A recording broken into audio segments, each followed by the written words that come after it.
kulit niya hari. Hiniling niya na palayain yung anak ko. Kaso dumating yung point na nakulitan yung hari. Sige, dahil makulit siya. Lagi na hinihiling yan. Ibigay niyo yung hinihiling niya. Ano po yun? Parang it's all about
mawalan ng pag-asa, huwag kang matakot, ipapabuhan ng Diyos sa'yo. Kapag sinabi niya sa'yo, na anak, gawin mo to, huwag kang matakot. Kasi dapat, kung ano yung mga kinakatakot,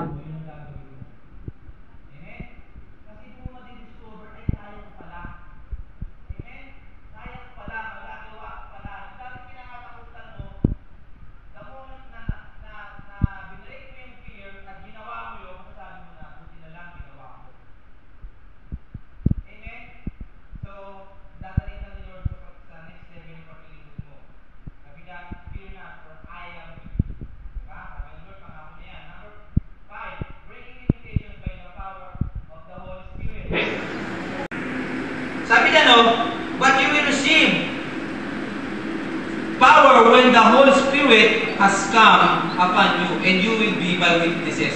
Alam niyo po, kapag na-receive mo ang Holy Spirit, sinabi niya, magiging witnesses ka. Alam niyo po, kapag na-receive mo si Lord, kapag na-receive mo yung Holy Spirit, hindi ka mapipigilan, lilipad ka talaga.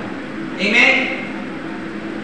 Pagkatapos ng camp na to, when the Holy Spirit comes upon you, pag na-receive mo yung Holy Spirit, I tell you, kapag naging totoo yun, hindi ka mapipigilan, mag-i-invite ka, mag-i-evangelize ka, ikukwento mo yung ginawa ng Lord sa buhay mo. Magiging witness ka nga eh. Amen? Magiging witness ka sa pamilya mo, magiging good testimony ka sa mga klase mo, mag-i-invite ka, mag-i-evangelize ka. Alam niyo po, ang mga kabataan may Holy Spirit, hindi yan mapipigilan. Amen? Kahit busy sa school, magsuserve pa rin niya kay Lord. Kahit ang daming project, gagawin yung project, pero makakapag-serve pa rin kay Lord. And yet, nasa naka-honor pa rin. Alam niyo po yun? Because of the power and the anointing of the Holy Spirit, hindi ka mapipigilan. Magsusurhay ka talaga.